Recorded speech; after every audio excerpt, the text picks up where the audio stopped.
Inspiration and Insights from Frontline Ministry to the Nations is a podcast of Wheaton College, Illinois, that features Wheaton College Graduate School alumni, primarily Billy Graham scholars around the world. They share stories of God's activity in their lives and where they serve. The title reflects the nature of Jesus, the Son and Word of God being sent to the nations, and his followers also being sent to the nations. Please let us know you're listening by engaging on social media. Like, follow, share, subscribe, and comment. You can find us on wheaton.edu/listen and most places podcasts are found. For scholarship information for Wheaton College Graduate School, please visit wheaton.edu/Billy Graham Scholarships. Hello, my name is April McLaughlin. I'm the Billy Graham Scholarship Program Coordinator here at Wheaton College Graduate School in Wheaton, Illinois.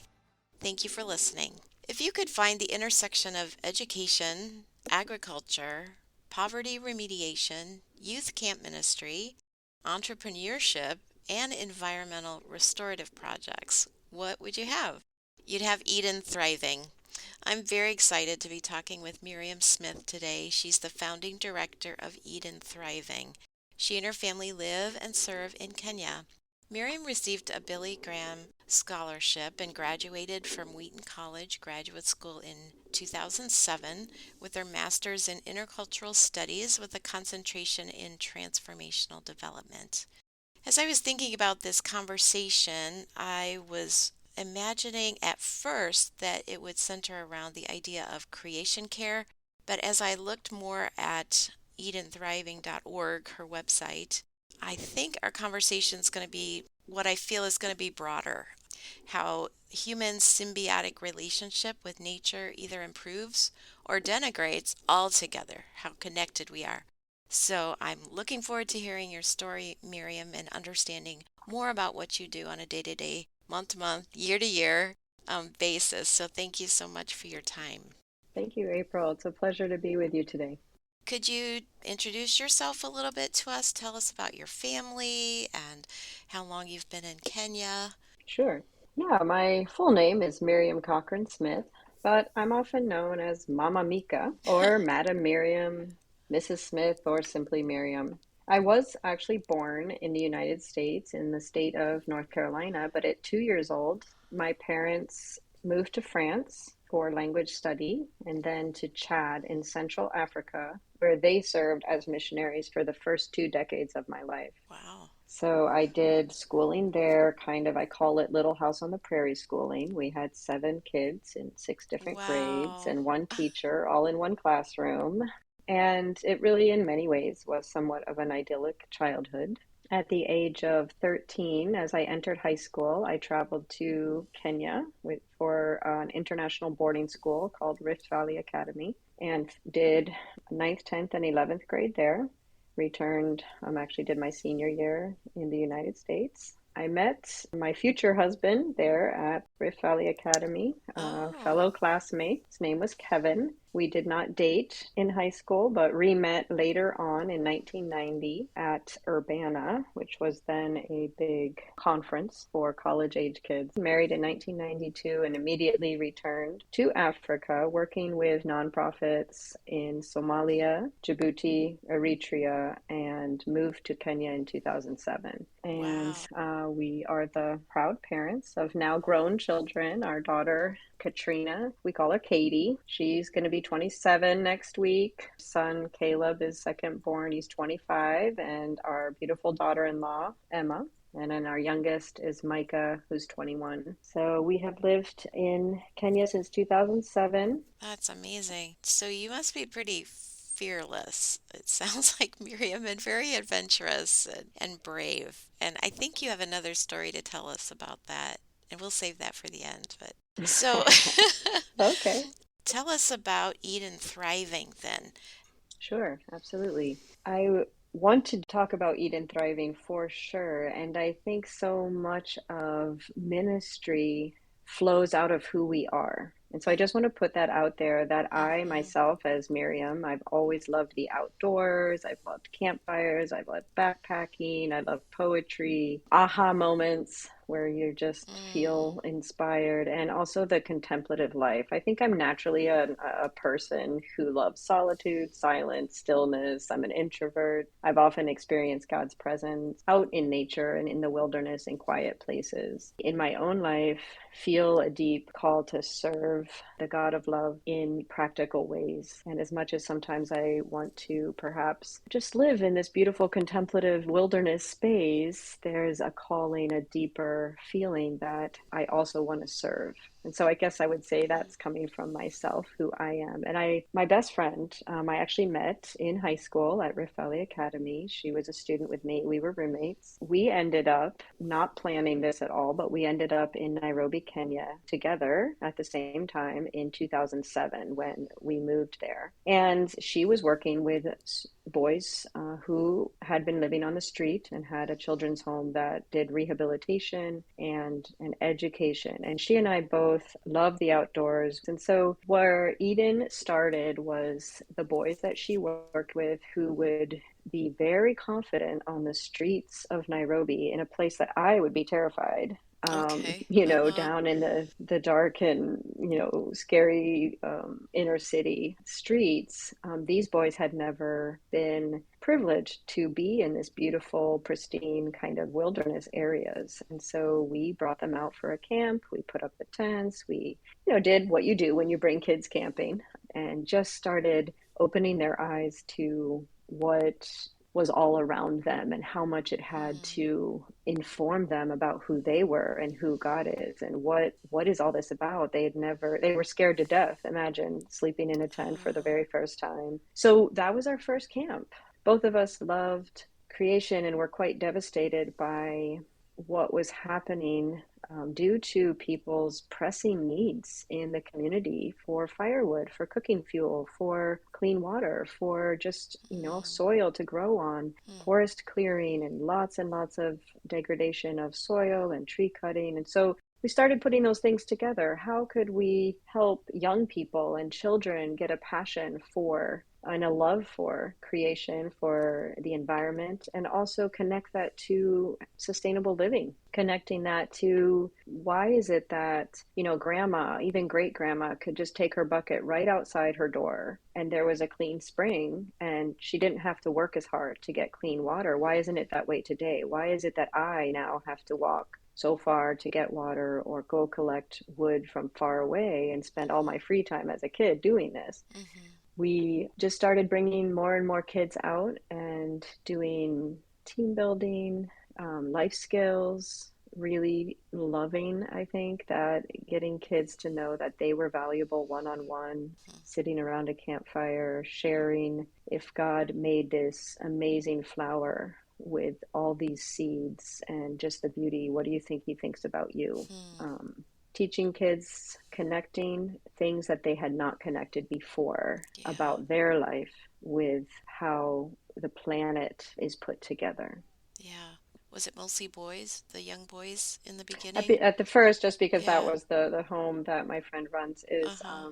a boys' home, but then we expanded. Many children's homes have boys and girls, so Mm-hmm. we just started bringing in. That was in April of 2010 was the very first camp, Okay. and I would say in a sense we never stopped moving forward. And my Uh-huh. friend loves to say, nothing is too big if you take baby steps. Mm-hmm. Yeah, what was the impact on those first campers? What were you seeing happening inside of them? Yeah, wow. So much eye-opening, I guess those aha moments, and so much fun. Mm, Kids having to survive since they were just to get food. You don't have a lot of room for fun if you're trying just to survive and have all that burden on you as a young boy. yeah. So we had mudslide into the river and just all kinds of just eye-opening, I would say expansiveness, Okay. opening up that space, safe space Yeah. where kids could play. We did a lot of team building and dealing with fear.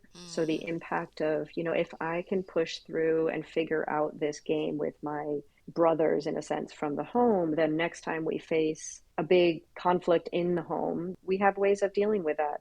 So mm-hmm. that was impactful. And then I would say the real, in terms of a change, kids love to just step on bugs and slash plants and take axes to trees and just kind of Uh-huh. an unconscious way of treating the environment, lashing out for no reason. Okay. So there was a big change in, I mean, kids who would go back to their homes and, see a cricket. Okay, you got to get a cricket out of the house, but you don't have to step on it because why? Right. Because there's an entire plan and there's a place for everything and there's a reason. We're tied to it in a way that is not immediately obvious, but when we Hmm. learn what those ways are, we can treat all things as our neighbors. That's been a huge impact over time, is just the amount of young people who are conscious of what a tree does for us, and not just for us, but for all the living systems. Yeah.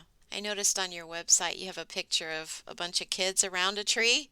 Yeah. Makes me think of Yes. the tree hugging, that everyone talks about from, I don't know when that was, the 60s or something. So is this called creation care, or how would you define that term? Is this beyond that? I love that question. And I want to say yes, dot, dot, dot, and no. Mm-hmm. And Mm-hmm. I can kind of explain. Eden's vision and mission is cultivating thriving lives and flourishing landscapes. And how do we do that? We address environmental roots of poverty and biodiversity loss. So you could say, is that creation care? Yes, but I'm going to just back up and come back to that. And I want to say that I owe a debt of gratitude to many of my teachers in the Wheaton MA development program, and specifically Dr. Evie Campbell, who I know is now retired, but she was so instrumental in teaching transformational development and really helping me grasp the meaning of the word holistic. I would just say, in my years of living and working in many places with rubbing shoulders, working inside a lot of NGOs, non-government organizations, nonprofits, and ministries, I just had this feeling that we siloed one thing from another. So, for example, we always can use our bodies because it's such a wonderful ecosystem of teaches us about the whole world around us. But if I just said,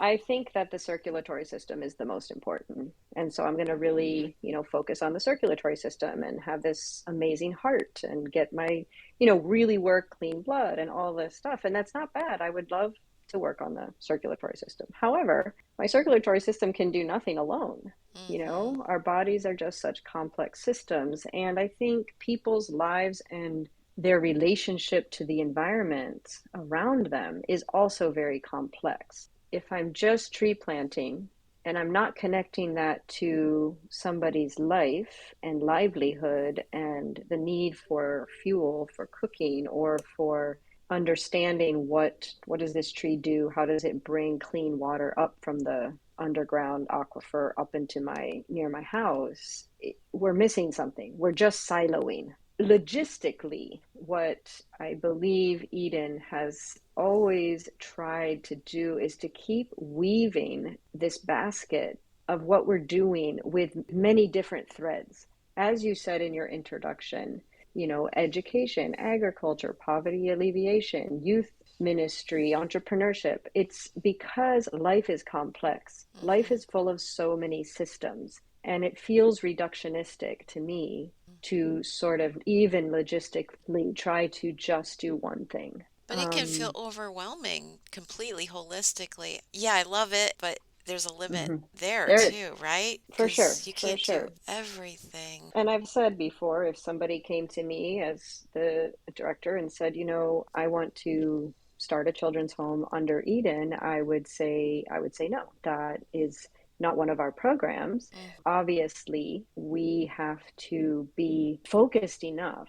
How do we accomplish this desire to be holistic? Is three P words that we like to say. We like to be present at the grassroots levels, our heart in the heart of the community, so that we're not mhm, trying to create solutions that aren't coming from the ground up. So, presence at the grassroots, creating trust, creating credibility, listening. mhm, Listening, listening, listening. mm. And then we use programs. So, what I like about programs is it pushes us a little bit away from a facility based ministry. Anywhere we go, we could do a school club. At this moment, Eden runs 5 programs. And I would say one of them is more or less dependent on a place. So our 5 programs are Eden Environmental Camps. So we have Eden Environmental Clubs. We have Eden membership, Eco Champion membership. And then we do ecological restoration in the communities where we're working with the kids. So it's a way to bridge the Hmm. gap between what the kids are learning in the clubs, and they're doing these amazing levels of membership. Now we're coming back to their homesteads and saying, well, how can we as Eden answer some of the issues you're facing in terms of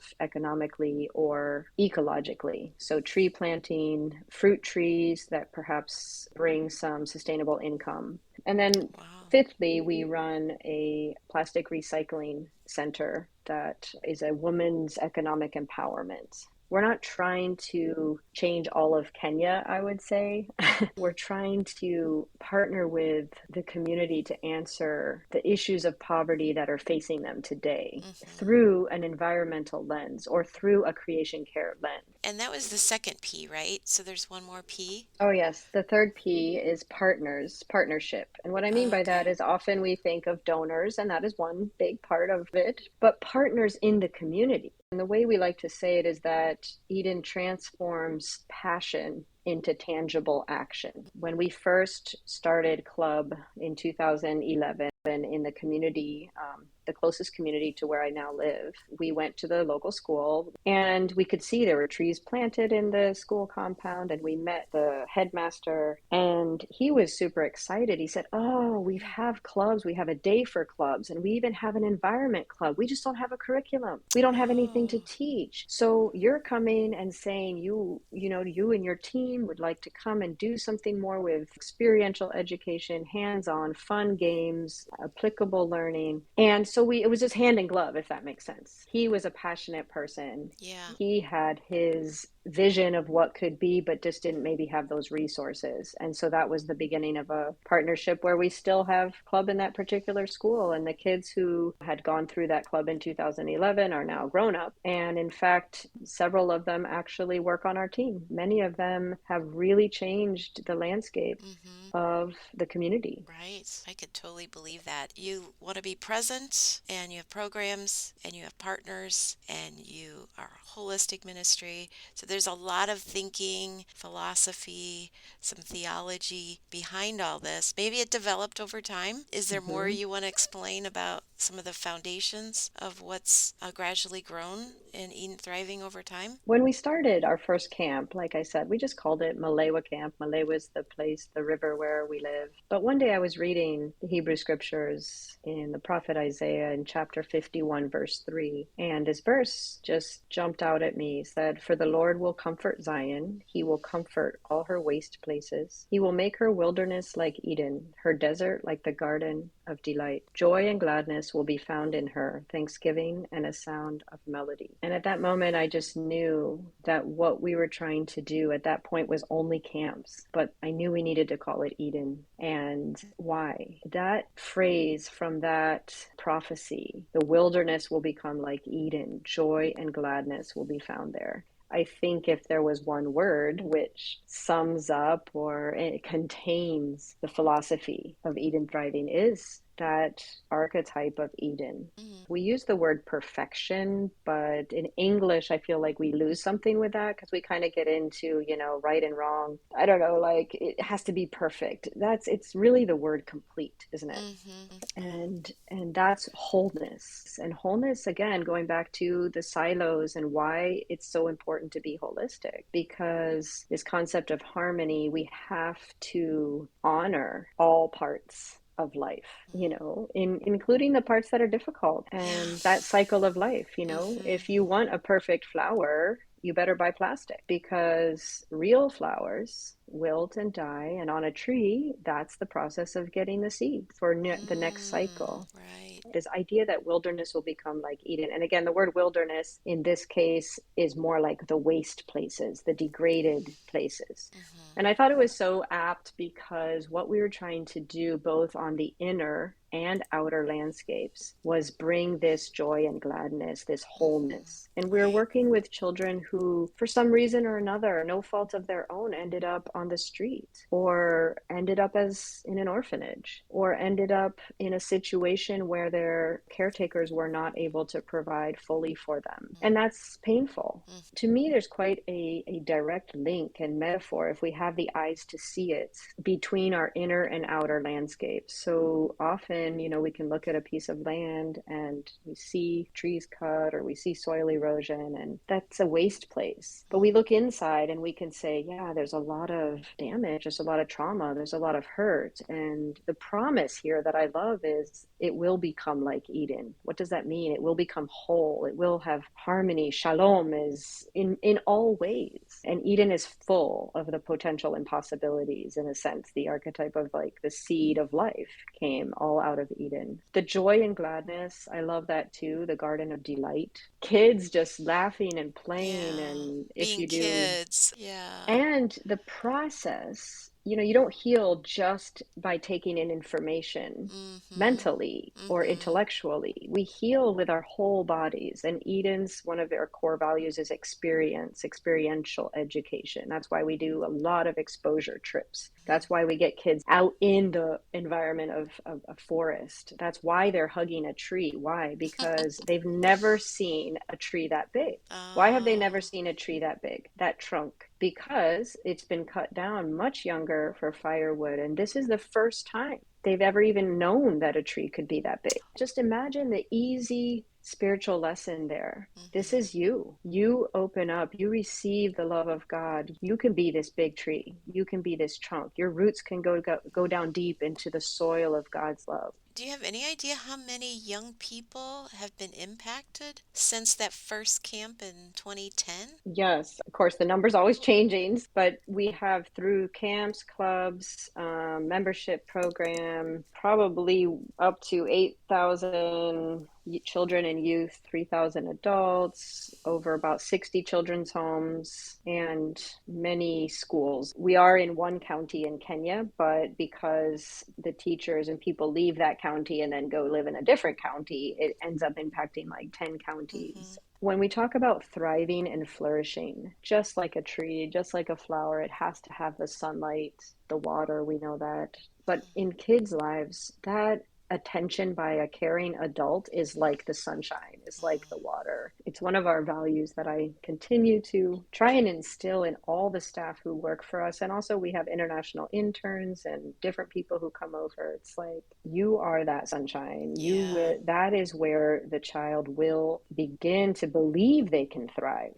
If all your life you're coming from a perspective that I've been abandoned, even just getting to that first step of saying, well, I was created for flourishing. Oh, okay. Now where do I go from Yeah, there? that's probably a huge step. So, what do you think God is telling you about like the spiritual needs and the maybe particularly the young people around you right now in Kenya? I keep coming back to this idea of inner and outer landscapes. What I mean by that is, I love our phrase in Eden, thriving lives depend on flourishing landscapes. Think about that spiritually. Your inner landscape of your soul, of what's happening inside of you, of where do you hold anger? Where does your body feel anxiety? Where do you receive God?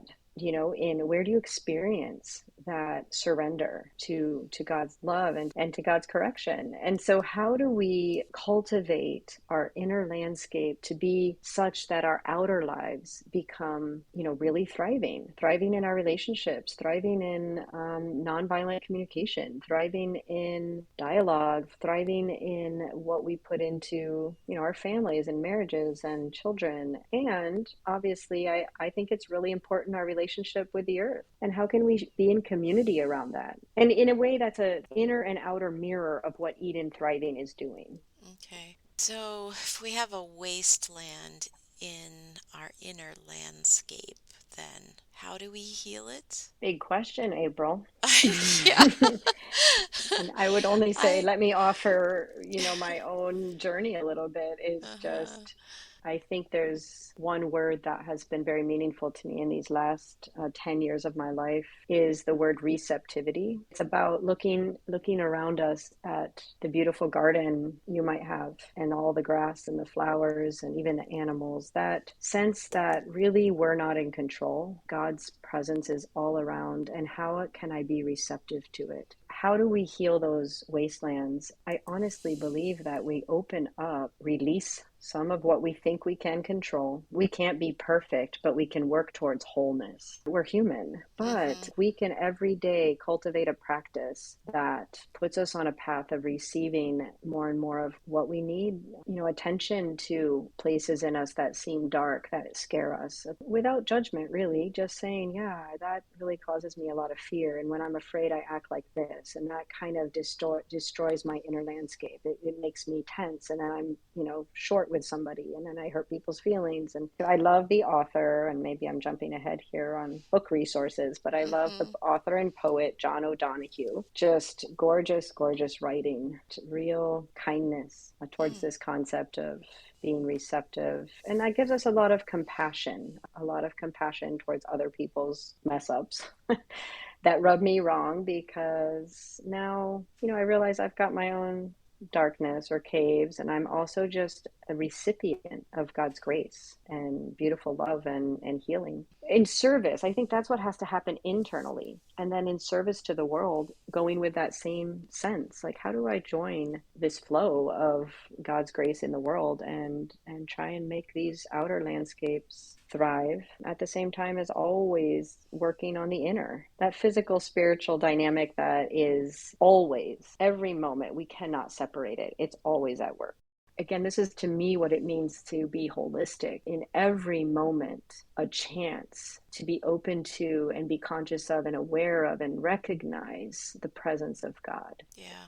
Such a privilege that you have nature there that you can expose people who haven't gotten exposure yet, too. Again, I love the idea of the neighbor. Love your neighbor. And why is it that that neighbor has to only be human? In a sense, we are all here to take care of all the different types of neighbors. It also makes me thrive spiritually, internally. I don't know that we can excuse violence in one part of our life and think that we're okay in another part. And I know that may be an interesting way to look at it, but if we are perpetrating violence against the environment, what does that do to our spiritual Mm. life? It's an interesting question. I'm sorry, Um, so can I eat chicken that's been killed? yeah, Is it's that an the interesting violence you question. mean? I do think that there's greed and violence. I mean, we could talk about what does that look like, and I do think there's sustainable ways to do things. Of course, God made trees. We have wood. What we need to use the wood. Some people believe it's okay or not okay to kill the chicken. I don't Mm-hmm. know. It's Mm-hmm. To me, what I'd love to do is ask the question. Mm-hmm. Because if we really never contemplate the questions, then we're operating in an unconscious state about it. And Mm-hmm. we tend to do that, when something gets kind of dicey. Like, yeah, exactly what you said. Should I have that chicken with my, Caesar salad? Be okay with Uh-huh. that question. Be okay Uh-huh. with it for 2 years if you need to be. It's just good to ask, isn't it? Did you say you're like mystic? I Mystic think I side am. of you? Yes, a Did you say that contemplative. word? Yes, Contemplative. I would Yeah, it's describe that myself that digging way. deep and not being afraid of asking the questions and really thinking it through, right? Am I Right. consistent in my life? What I believe, what I say, how I live? Maybe some of Right. that, Yeah, absolutely. right? And one of Eden's core values is cultivating potential and believing that every person and every place has beautiful God-given potential. Hmm. And I believe it's cultivated with compassion, and Hmm. compassion comes out of that, like, I'm connected to you. It's very hard to have compassion for someone who's just an object. Yeah. If you go to our website, you'll see it everywhere, cultivating the potential of land and lives, and cultivating thriving lives and flourishing landscapes. And I love that word cultivate, because Hmm. it is a slower, long term cultivation of lasting change. So much gratitude for my teachers, and Dr. Moreau and Dr. Campbell and all those who just helped me to resist the allure of quick fixes, Mm. or pointed out the difference between a rescue and band aid approach and long term change. You mentioned your website a few times. I've referred to it. Could you give it to us again and let people know how to learn more from you, contact you, maybe support the projects of Eden Thriving? Yeah, sure, absolutely, of course. Hmm. Go to edenthriving.org, and basically our handle on social media is at Eden Thriving, all one word. We have a YouTube channel. We are on Instagram and Facebook, Twitter. One thing I wanted to say is that we do, and we have done this, is have interns or students. Obviously, the graduate program or the undergraduate, where people come and stay. They can earn credit for their classes or do research. And you can always get in touch. The contact page on the website actually comes directly to me, but my email is msmith@edenthriving.org. Excellent. Well, that sounds great. Okay, so when you talked about camping in the wilds of Africa, I'm imagining with all kinds of animals and snakes and stuff, it did sound quite scary. So I would be like one of those young people, very fearful. But you don't seem fearful at all, and you and your husband go on some very amazing adventures. Could you tell us about one of those? Sure. Well, one of the things we love to do and always have is do motorcycle trips. So I guess that's pretty adventurous. In 2014, we had the privilege of riding for a month, living off our motorcycle and touring Southern Africa. So South Africa from basically Johannesburg and up through Namibia and Botswana, Zambia, and back to Kenya. So that was an exciting trip, camping along the way, finding our way through. It was fantastic. Amazing. I can't imagine how you got camping gear on a motorcycle, We were pretty loaded, but it was a big motorcycle, and though. we Okay. were riding two to the bike. Oh, amazing. Do you know how many miles that was? I don't know in miles, but a lot. A few thousand, right? Yes, yes, for sure. Yeah. Oh my. Incredible. Well, thanks, Miriam, so much. Thank you, April. I appreciate your time as well. I believe this is the prayer needed for this time. Ephesians 1:17 through 19. May the God of our Lord Jesus Christ, the Father of glory, give you the spirit of wisdom and of revelation in the knowledge of him, having the eyes of your hearts enlightened, that you may know what is the hope to which he has called you, what are the riches of his glorious inheritance in the saints, and what is the immeasurable greatness of his power toward us who believe.